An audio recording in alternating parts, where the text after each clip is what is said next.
Hello, my name is Jorge Gonzalez. I'm from Guadalajara, Jalisco, Mexico.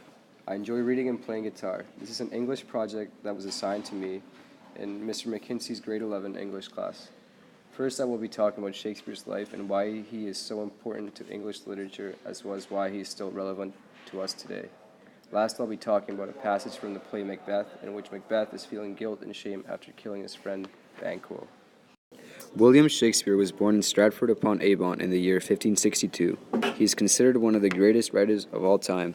His parents were named William and Mary. Scholars say that Shakespeare's family was relatively wealthy and may have paid for his education. In the year 1582, he married an older woman named Anne Hathaway, and he had 3 children, Susanna, Juliet, and Hamnet. However, Hamnet, their only boy, died at the age of 11. Life after Shakespeare's marriage is relatively well less known, but it is said that he spent most of his time in London writing and acting in plays. In his lifetime, William Shakespeare wrote 157 sonnets and 37 plays. His plays and sonnets are still widely read hundreds of years later. This is because even though Shakespeare's plays are set in times which are incredibly foreign to us, and on instances delve into fantasy, they are mainly about a subject which will be relevant as long as humans walk the earth. That is the human condition. Not only was he a great storyteller, but his writing has influenced the way in which we speak today. In his plays, Shakespeare invented words which of many are still used to this day. Macbeth tells the story of a man corrupted by power, greed, and most importantly, ambition. It takes place in Scotland during the 11th century. The theme of the play is one of ambition. The main foundation to the story revolves around an event in the beginning of the play in which 3 witches encounter Macbeth and his good friend Banquo. They state prophecies that would make Macbeth in the future king of Scotland, or Banquo so that his son will be king of Scotland, not Macbeth. This results in Macbeth killing his good friend Banquo after his inevitable rise to power. Not only did he kill Banquo, but he kills many innocent people out of paranoia.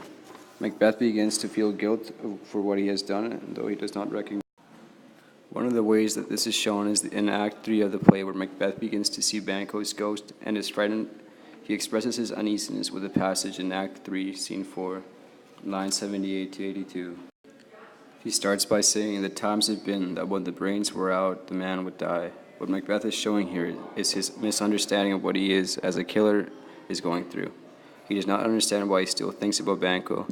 This is shown in the form of Banquo appearing as a ghost. Even though Macbeth was blinded by ambition and paranoia, the act of killing Banquo serves Macbeth a chance to really think about his actions, even if he doesn't fully understand his emotions and why he is having them. This passage expresses bluntly Macbeth's misunderstanding of himself and his incompleteness of a moral compass that has been broken by the obsession of gaining power and not caring about anything else.